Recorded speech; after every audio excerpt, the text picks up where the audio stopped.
એટલે આમાં કંઈક ભગવાનની કૃપા હોવી જોઈએ કે આને જવા ન દેવાય. આવો વિચાર કરી અને નારદજીએ એ હાલતા થયેલા ઢીમરને જઈને પગ ઝાલીને બેસી ગયા કે ગમે એમ કરો પણ તમે મારા ગુરુ બનો. કે પણ ભલામણા મારી પાસે કોઈ મંતર નથી, મારે તને દેવું શું? મારી પાસે કોઈ કંઠી નથી, મારે તને બાંધવું શું?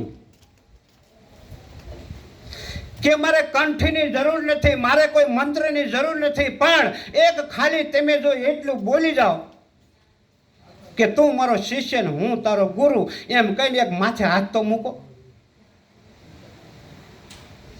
ઓલા ઢીમરને બિચારાને ભાર લાગ્યો તો ઘરે જવું તો ઓલો પીંડી મૂકે નહીં. એટલે કંટાળીને ઢીમરે નારદજીને માથે હાથ મૂક્યો, જા કે તું મારો શિષ્ય ને હું તારો ગુરુ. અને નારદજી ઠેકડા મારવા માંડ્યા. એટલા બધા રાજી થઈ ગયા કે હે ઢીમર, તમે બન્યા છો આ ગુરુ અને મારું હેમે થશે પૂરું. જેને જેને ગુરુ મળ્યા ને એનું જ પૂરું થાય છે. 84ના બંધન મટી જાય મારા બાપલા. નકર આ જીવાતમાં અનંત યુગથી 84માં ભટકે છે. પણ એવો જે સદગુરુનો ભેટો થાય ને એની પાસે કંઈક એવું જ્ઞાનનો એક જ શબ્દ એવો છે કે એક શબ્દ ગુરુ દેવકા તાકા આનંદ વિચાર થાકે મુનિજન પંડિતા જેનો વેદનો પામે પાર. એટલે આ 4 વેદ છે પણ એ હેતી થાકી ગયા. એટલે જોજો વેદમાં લખી નાખ્યું નેતિ નેતિ.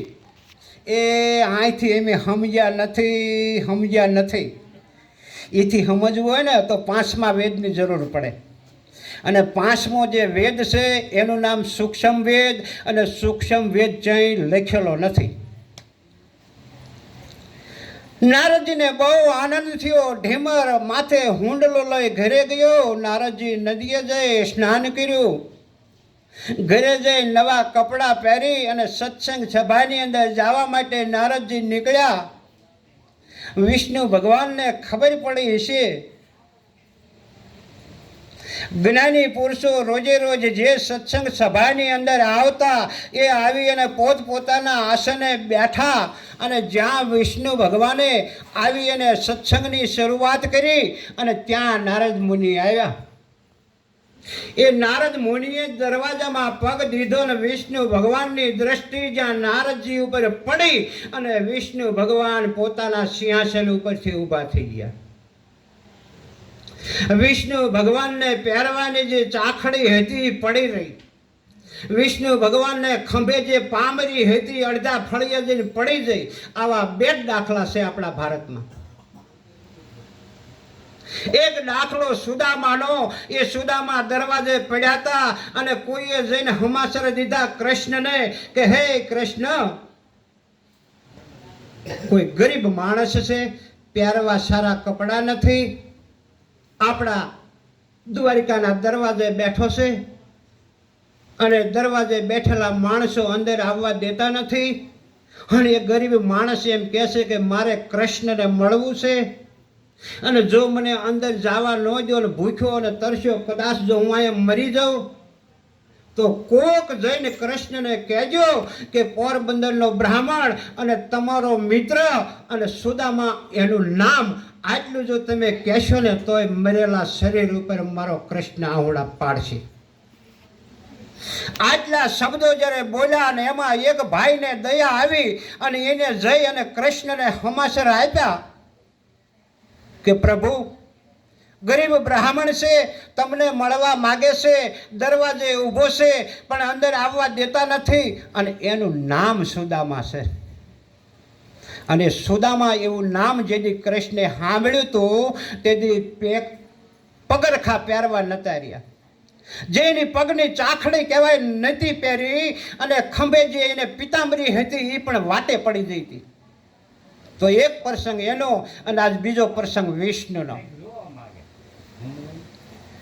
એ બીજો પ્રશ્ન વિષ્ણુનો છે કે નારદજીને દરવાજામાં આવતા જોયા એટલે વિષ્ણુ ભગવાન સિંહાસન ઉપરથી બિરાજમાન હતા. અહીંયાથી ઊભા થઈ સામે દોટ મૂકી અને નારદજીને બથ ભરી લીધી.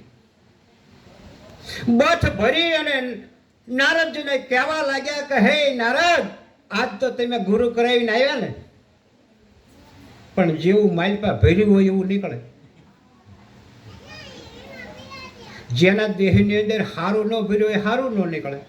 આખો દિવસ જોઈજો અમુકની વાણી ભડકા સાંપવા, કારણ કે એમાં ભર્યું જોઈએ એવું. એટલે જે ઓલે સવારના પોરમાં આગલે દી ભર્યું હતું એ શબ્દ પહેલા આવ્યો કે હા ભગવાન ગુરુ કરાવીને તો આવ્યો છું, પણ ઠીક હવે કે ન કરાયા જેવા કરાયા. હવે ઠીક હવે ન કરાયા જેવા ગુરુ કરાયા. આટલા શબ્દો જ્યાં નારદજી બોલ્યા અને વિષ્ણુ ભગવાનને ક્રોધ સડી ગયો કે આ હા હા તે મારી નજરે અને તારા ગુરુની નિંદા કરી, જા હું તને શ્રાપ આપું છું કે તારી માથે 84 ની સજા. ભગવાને હરાપ આપી દીધો. નારદજી થર થર થર ધ્રુજવા માંડ્યા. એટલે એક જરીક નિંદા મેં મારા ગુરુની કરી, એમાં ભગવાન તમારો શ્રાપ મને કે હા ભોગવવો જ પડશે. નારદજી ધ્રુજવા લાગ્યા, કરવું શું? પણ અહીંયા તો બધા જ્ઞાની પુરુષો હતા, અનુભવી પુરુષો હતા. નારદજી બે હાથ જોડી જ્ઞાની પુરુષોને કહેવા માંડ્યા કે આ ભગવાને મને શ્રાપ આપ્યો 84નો, તો 84માં મારે ફરવા જવું, તો આ 84માંથી મારે છૂટવા માટે કરવું શું? બેઠા હતા એ બધા માણસો કહેવા માંડ્યા કે ભાઈ ભગવાનનો શ્રાપ છે ને એ મીઠિયા ન થાય. 84નો શ્રાપ તમને આપ્યો છે, મીઠિયા ન થાય. પણ શાસ્ત્રો અને સંતો બેયનો એક મત છે આદિ અનાદિથી કે જો તમારે 84માંથી છૂટવું હોય તો ગુરુની પાસે જાઓ. એ સદગુરુ 84ના બંધનમાંથી મુક્ત કરે ને કરે. નારદજી કહે છે કે પણ મારા ગુરુ એમ કહેતા હતા કે મારી પાસે કંઈ જ્ઞાન નથી, તો જ્ઞાનીઓને મને 84માંથી છોડાવે ચમ કરી કે પણ જાઓ તો ખરા. એટલે જેવું તેવું ભગતડું જે હરિના ગુણ ગાય એ હોળવલું હોનું નહીં, પણ કે સાસ્યમાંથી ન જાય. ભલે નારદજી કે આમ જો તમારો ગુરુ ઢીમર માછલા મારતો હોય છે, પણ હશે જ્ઞાની પુરુષો તો જ તમને એના પગ જડે, નકર નહીં જડે. કે તમારી પાસે ગમે એટલા રૂપિયા હશે તો કામ નહીં આવે, તમારું હગુવાલું કામ નહીં આવે. આપણે ટૂંકમાં દ્રષ્ટાંત લ્યો, પોતે અનુભવ કરો કે કદાચ છે ને આપણે કોઈ એવો ધંધો કર્યો હોય, કોઈ ચોરીનો મોટો ધંધો કર્યો હોય ને જેલમાં ગયા હોય, કે કોઈ ખૂન ખરાબા થઈ ગયા હોય જેલમાં ગયા હોય, પછી આપણે પાસે રૂપિયા ઘણા હોય, પછી ન્યાયાધીશને જઈને કહેવી કે આનો રૂપિયા અમારા આ ભાઈને છૂટા કરો ને, તો ન કરે. પછી આપણા ભગવાન હોય કે આપણા માતાજી હોય કે આપણે માંડવો નાખ્યું, માનતા કરવી, ગામ ધુમાડા બંધ જમાડે, 3 દી મારો છોકરો ઘરે વિયો આવે ન આવે. પછી આપણા મામા હોય એને મોકલ્યું, જાઓ ને તમારા ભાણાને બારો કાઢે તો. એટલે આ મામો જાય તો ભલે ને બાપો જાય તો ભલે, ન્યાયાધીશ પાસે જે સજા ઓલાને પડે એ રહેવું જ પડે જેલમાં. પણ એમાંથી છૂટવું હોય ને તો વકીલ રાખવો પડે. અને એ વકીલ રહ્યો એ ગમે એવા કાયદા લગાડે, ગમે એમ કરીને મૂળીને છૂટો કરી દે. વકીલ સિવાય ન છૂટાય. અહીંયા હગુવાળું કામમાં ન આવે, દેવી દેવતા કામમાં ન આવે, પૈસા કામમાં ન આવે. એમ નારદજીને ઓલા જ્ઞાની પુરુષો એમ કહેતા કે કાંઈ કામમાં નહીં આવે. જો તમારે 84માં છૂટવું હોય તમારા ગુરુ પાસે જાઓ. નારદજી જ્યાં પૂછતા પૂછતા પૂછતા ઢીમરનું ઘર ગોત્યું, નકર એનું ઘર ક્યાં છે એ નથી ખબર. અહીંયા જઈને પૂછ્યું એટલે બેન હતા ઘરે રોટલા ઘડતા હતા. હે ફલાણા બેન કે ઓલા અમારા ઢીમર ક્યાં ગયા? કે વહેલા ગયા હતા નદીએ, એક હુંડલો ભરવા એ મૂકીને સા પાણી પીને બીજો હુંડલો ભરવા ગયા, તમારે મળવું જ નદીએ જાઓ. નારદજી તો હાલતા હાલતા ઠેઠ નદીએ ગયા. તા ઢીમર વહેતી નદીની અંદર કેડ હમાણા પાણીમાં ઉભેલા, માછલા મારવાની ઝાડ, એક શેડો આંપા બાંધેલો અને બીજો શેડો લઈને આમ પાણીમાં હાલ્યા જાય હામા કાંઠે બાંધવા. ગામ હામું ધ્યાન જઈ ત્યાં નારદજી હાલ્યા આવતા. એટલે ઢીમરે વિચાર કર્યો કે કાલ પગે સોટ્યો તો યાદ આવડો આવે, મને કામ નહીં કરવા દે. નદીના કાંઠે જઈ અને નારદજી પડકાર કરે છે કે ગુરુદેવ ઓરા આવો, કે ઓરા આવો, કે હમણાં રે મને મારું કામ કરી લેવા દે. એ બે કોર બે શેડા હરખા બાંધી અને પછી આવીને પૂછ્યું કે બોલ શું છે? કે ભલા માણસો, કાલ તમે મને માથે હાથ મૂક્યો તો તમે મારા ગુરુ બન્યા હતા. કે હા,